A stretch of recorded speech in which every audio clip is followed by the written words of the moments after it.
မင်္ဂလာပါခင်ဗျာကျွန်တော်ယခုပြောပြမယ့်အကြောင်းအရာလေးကတော့ကျွန်တော်တို့ Redmi ဖုန်းတွေမှာပဲဖြစ်ဖြစ်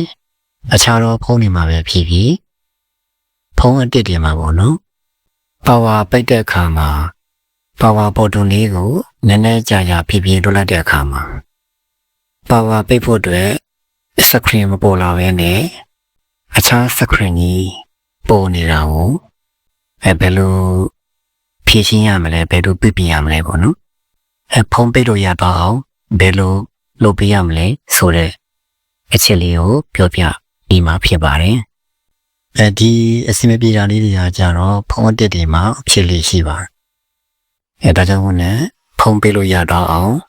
ဖုန်းကို reboot ချလို့အဆင်ပြေတော့အောင်ပေါ့နော်ဘယ်လိုလုပ်ရမလဲဆိုတာလေးကိုပြောပြပေးပါမယ်ပထမဦးစွာဖုန်းမှာ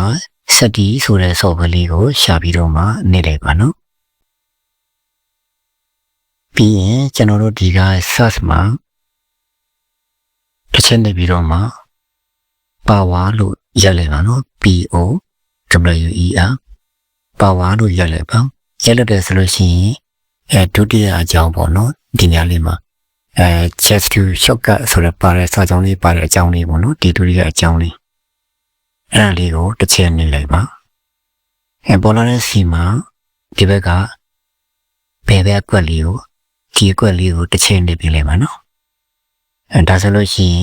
ရင်ဖုန်းက power button လေးကို 0.5 second လောက်နေပြီးတော့မှပြန်လွှတ်လိုက်တယ်ဆိုလို့ရှိရင်ကျွန်တော်တို့ power ပိတ်တာပဲဖြစ်ဖြစ် reboot ချတာပဲဖြစ်ဖြစ်ပုံမှန် screen လေးပြန်ပြီးတော့မှပေါ်လာပါလိမ့်မယ်နော်ဒီနေရာလေးမှာလောရနေလို့ပါကျွန်တော်တို့ power ပိတ်လို့မရဖြစ်နေတာလေးက